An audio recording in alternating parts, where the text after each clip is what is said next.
Hey, welcome to Think Thursday from the Alcohol Minimalist Podcast. Think Thursday is all about your beautiful, brilliant human brain. We're talking neuroscience. We're talking behavior change. We are talking about your mindset. Are you ready to get started? Let's go. Hey, welcome to Think Thursday from the Alcohol Minimalist. Have you ever found yourself defending a decision that privately you weren't even sure you believed in anymore? Maybe you created a routine that worked beautifully at one point, but your life has changed and now you're constantly trying to force that routine to fit. Or maybe you committed to a goal that once genuinely mattered to you, but somewhere along the way it stopped feeling meaningful. And yet, the minute you consider changing direction, your brain starts building the case for why you should stay. We like to imagine that we make decisions, gather new information, and then calmly update those decisions when the evidence changes. But that isn't always how the human brain works. Once we've chosen, we often become very good at finding evidence that supports the choice we already made. We notice what confirms it, remember the good parts a little more easily, and explain away information suggesting that the decision may no longer fit. And that's what we're talking about today. Why your brain likes to defend the decisions you've already made, how cognitive dissonance and choice supportive bias contribute to that, and why changing your mind isn't necessarily evidence that you've failed. Sometimes changing your mind is evidence that you're paying attention. And let's start with cognitive dissonance, which is that psychological discomfort that can happen when two things we believe don't fit together very well. We've talked about cognitive dissonance many times here on Think Thursday. For example, you might think, I'm a thoughtful person who makes good decisions, while also beginning to realize this decision may not be working anymore. And those ideas can create some friction because admitting that something no longer works can very quickly become tangled up with what we think it says about us. Was I wrong? Did I misjudge this? Should I have known better? Instead of sitting with those uncomfortable questions, the brain has another option.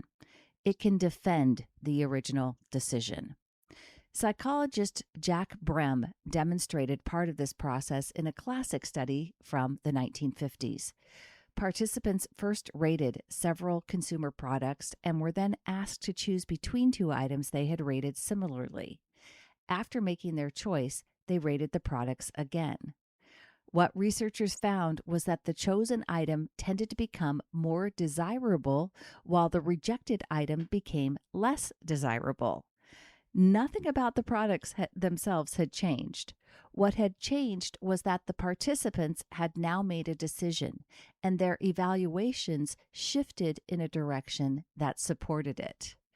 And researchers call this the spreading of alternatives.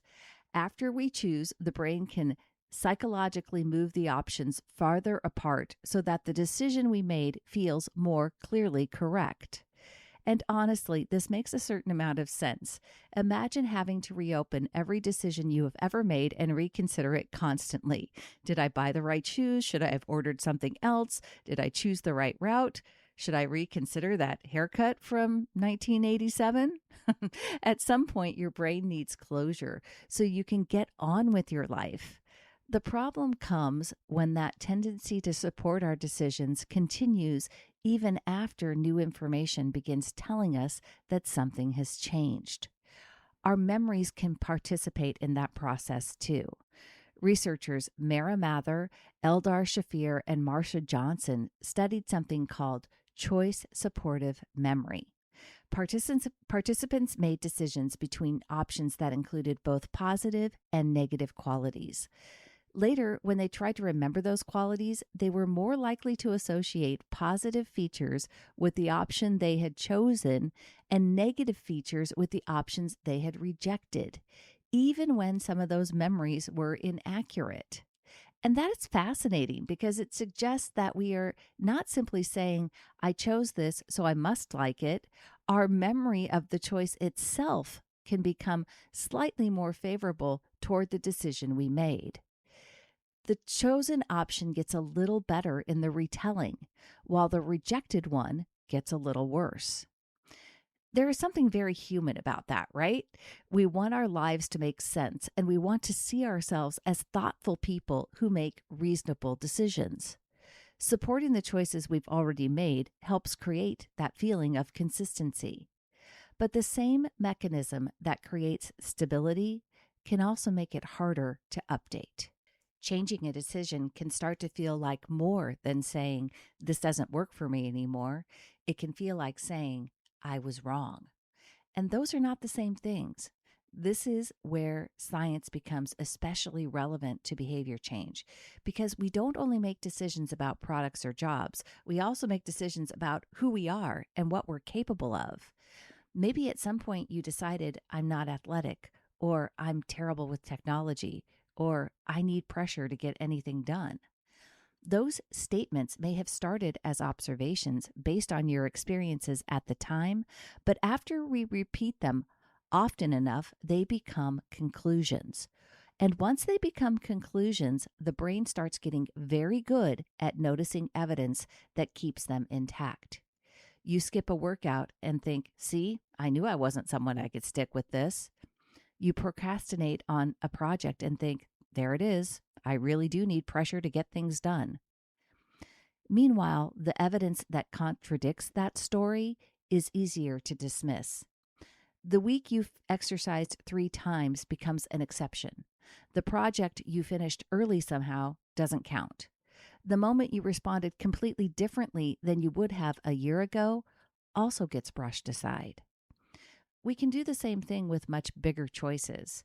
Maybe you chose a career direction years ago because it genuinely fit who you were and what you wanted at the time. But now your priorities have shifted. You know more about yourself, your circumstances are different, and the things you want from your life may have changed. Still, rather than asking, "Does this still fit me?" you may find yourself asking, "How can I make this work?" Those questions sound similar, but they come from very different places. One is evaluation, and the other is defense. And I think this is where many of us get stuck. Changing our minds can feel like an accusation against our past selves. If we choose something different now, does that mean the old decision was wrong? Not necessarily. Decisions happen in context. You made the decision with the information you had, the circumstances you were living in, the priorities that mattered to you, and the decision and the person you were at that time. It may have been exactly the right decision then, without needing to remain the right decision forever. We seem to understand this easily in some areas of life. You wouldn't say, "Those shoes fit me when I was 10, so wearing a different size today means I made a terrible shoe decision." You grew. And yet our beliefs, routines, goals, and major life choices, we often expect permanent loyalty to decisions made by an earlier version of ourselves. I think a more useful approach is to treat decisions a little more like hypotheses. Given what I know right now, this seems like the best direction. Then you live your life. You gather information, you see how the decision actually works, you learn more about yourself, and eventually you are allowed to ask again, "Does this still fit?" That question doesn't mean you automatically change course. Sometimes you take another look and realize, yes, this is absolutely exactly what I want. It's simply difficult right now, and I need to just keep going. But other times, the honest answer may be no. When that happens, notice whether your brain immediately begins arguing with evidence. Maybe you hear thoughts like, "But I've always said," or "People expect me to," or "I thought I wanted this," or "What does it say about me if I change now?" Those thoughts aren't necessarily wrong, but they are worth noticing because they may signal that you have moved from evaluating the decision into defending it. So I want to give you 3 questions to consider. The first is, if I were making this decision for the first time today, what would I choose? For just a moment, Set aside the history and look at what you know now. The second is, what evidence am I dismissing because it doesn't fit the decision I already made? What keeps showing up that you keep explaining away? And finally, can I allow the old decision to have made sense then without requiring it to make sense now? I think that last question can create a tremendous amount of freedom. You can say, that was right for me then. I learned from it, and I'm choosing differently now. We admire people who are decisive, who stick to their commitments, and those can absolutely be valuable qualities. But rigidity is not the same thing as wisdom. Wisdom requires being willing to incorporate new information and occasionally admit that reality no longer matches the story we have been telling ourselves. Sometimes that requires saying, I've changed my mind. That isn't necessarily failure, it can be learning. So perhaps the goal isn't always to be right. Maybe the goal is to become increasingly willing to notice what is true. Needing to be right asks us to keep defending the past. Paying attention allows us to respond to the present. So this week, notice one decision, belief, routine, or story about yourself that you've been carrying around for a while, and simply ask, does this still fit the life I'm living now? You don't have to change it. You don't have to defend it. Just look at it again with the information you have today. Because changing your mind doesn't always mean you were wrong. Sometimes it simply means you know something now that you didn't know then. And allowing new information to change what you think is exactly what your beautiful, brilliant human brain was designed to do. That's all I have for you today. Until next time, choose peace, and I will see you on Monday.